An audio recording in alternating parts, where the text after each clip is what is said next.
May balita tayo mula sa bansang Austria. Ibinida ang sinasabing pinakamalaking drum set sa buong mundo. Ang tawag po ay The Big Boom. Ayan siya mga kapuso. 1.5 tonelada ang bigat. Mahigit 20 talampakan ang taas. Sa laki ay 4 na tao ang kailangan para mapatunog ang mga drum. Hindi na nga raw makakita ng mga musikero habang hinahampas nila ang mga tambol. Tampok ang drum set na yan sa isang amusement park sa lungsod ng Vienna. Tuwang-tuwa naman siyempre ang mga nanonood. Patuloy na sumasailalim sa tinatawag na psychological counseling ang 19 na taong gulang na dalaga. Siya yung nagreklamo ng panggagahasa laban sa isang Panamanian diplomat. Pinawala na po yung dayuhang suspect dahil meron daw siyang tinatawag na diplomatic immunity. Kaya naman abot-abot ngayon ang paghingi ng tulong ng ina ng biktima. Nakatutok si Marisol Abduraman. Presidente Aquino, kung nakikinig man po kayo, hindi naman po kami humihingi ng kahit na ano po sa inyo eh. Sana lang po bigyan nyo kami ng hustisya kasi maliit na mamamayan nyo lang kami. Saan po ba kami pupunta? Ipinanawagan na ng ina ni Pamela ang 19 anyos na dalagang ginahasa umano ng isang Panamanian diplomat na si Eric Shix ang kaso ng anak. Ayaw mong panapuan sa lamok.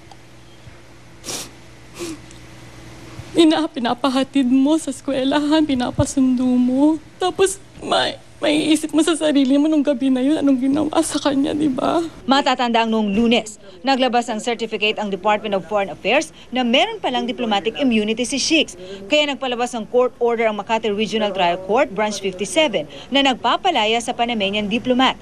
Si Shix ay technical officer ng Panama Maritime Authority sa Pilipinas. Kanina, muling nagpunta si Pamela kasama ang ina at kanyang abogado sa tanggapan ng Gabriela sa Quezon City. Ang Gabriela ang nagbibigay ng psychological counseling kay Pamela. Nasa in state of shock pa rin siya doon sa pangyayari, no? Para siyang lumulutang pa rin.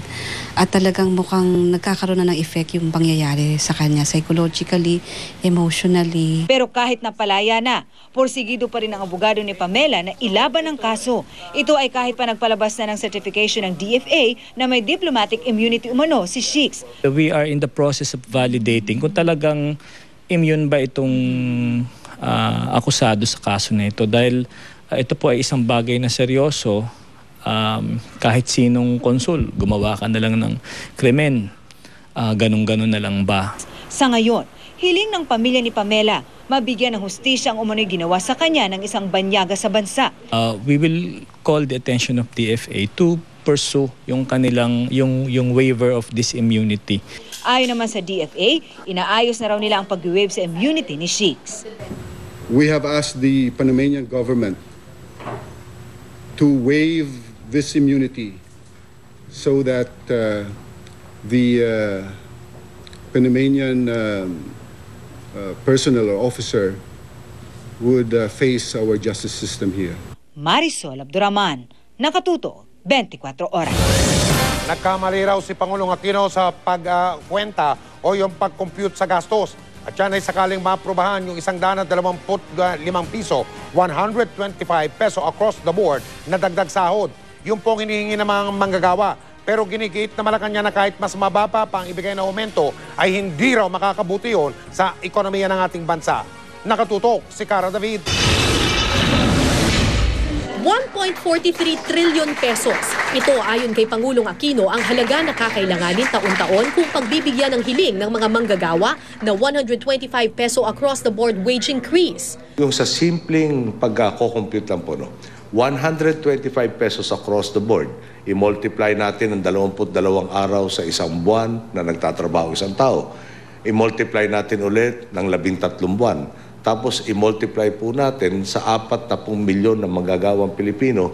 Ang lalabas pong figure dito ay 1.43 trillion pesos. 1.4 trillion ang ilalabas sa isang ekonomiyang nagkakahalaga ng mga 8 hanggang 9 na trilyon piso. Pero ayon sa ekonomistang si Winnie Monsod, mali ang computation ng Pangulo. Hindi raw kasi dapat minumultiply sa 40 million na labor force ang magbebenepisyo sa hinihinging 125 pesos na aumento sakaling maaprubahan ito. Ayon kay Monsod, 12 million lang sa labor force ang minimum wage earners. Kaya imbis na 1.43 trillion tulad ng sabi ng Pangulo, 429 billion pesos lang ang dagdag na pasahod sa kada taon. 40 million hindi pwedeng basehan because that's the entire labor force, employed and unemployed. But he's correct that it will lose jobs and there will be no more jobs. There will be, you are going to have difficulty creating more jobs. Pero 1.43 trillion pesos o 429 billion pesos man, ayon sa National Wages and Productivity Board, hindi pa rin daw ito kakayanin. Kung pagbibigyan daw kasi ang 125 pesos na aumento sa sahod, posible raw magsara o mag-layoff ng mga empleyado ang ilang kumpanya. Tinatayang 500,000 raw ang mawawala ng trabaho sa loob ng 2 taon. Hindi maliit ang 125. So, nangangamba tayo na baka magsara yung kumpanya. So, ano yung usapin ng increase ng 125 kung wala ka naman trabaho? 91% ng mga kumpanya sa ating bansa ay binubuo ng micro-enterprises na ang total asset ay di lalagpas ng 3 milyong piso at karaniwang may 10 empleyado lamang.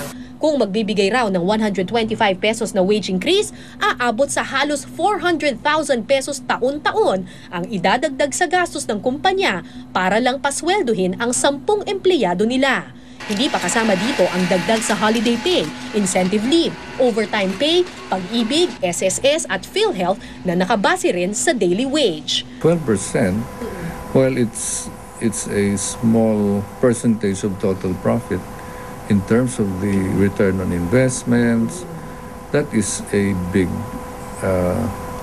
percentage, and it can make or break a company. Pero ayon sa KMU, kakayanin raw ito ng mga kumpanya. 12% lang daw ng kita ng mga kumpanya ang maaapektuhan at hindi ang mismong operasyon nito. 12% na bawas sa tubo lang. So hindi talaga dapat mga hulugan ng pagsasara ng pagawaan, tanggalan ng mga manggagawa at inflation yung 125 dagdag sahod. Kasi yung tubo naman ng mga kapitalista sa nakaraang mga taon tuloy-tuloy na lumago yan. Pero ani Monsod, mali rin daw ang computation ng mga militante. Tubo is your revenue minus your expenditures.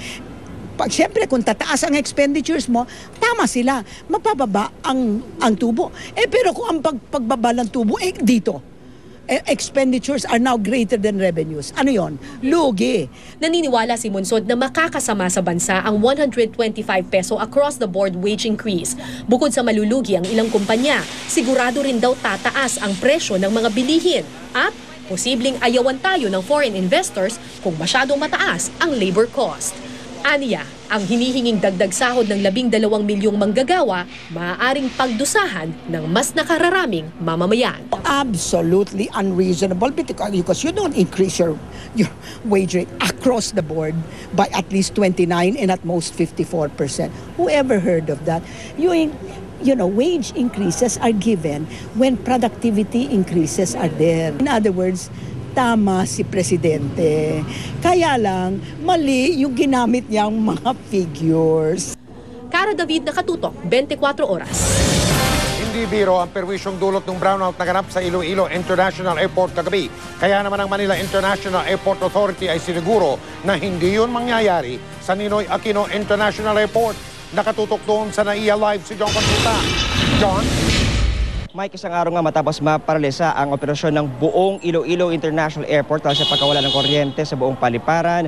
Tiniyak naman ng pamunuan ng Manila International Airport Authority o MIA na ginagawa na nila ang lahat para maiwasan itong mangyari sa mga paliparan dito sa Metro Manila. Bukod sa daang pasaherong na stranded sa Iloilo International Airport matapos huminto ang operasyon kahapon dahil sa kawalan ng kuryente, apektado rin ang operasyon ng ilang airlines dito sa NAIA na may flight papuntang Iloilo. Dahil kasi sa nangyari, kinailangan mag-divert sa Bacolod ang ilang eroplano na dapat sana ay lalapag sa Iloilo International Airport. Pero isolated incident lang daw itong matuturing ayon sa Civil Aviation Authority of the Philippines o CAAP. Sakaling man daw mangyari ang power outage sa NAIA, may nakahanda silang plano sa paparating at paalis na eroplano. Pag gumawa ng flight plan ng mga piloto, palagi naka-indicate doon yung mga alternate airport nila kung sakali magkaroon ng aberya sa airport of destination. Kaya importante raw maglaan ng pamahalaan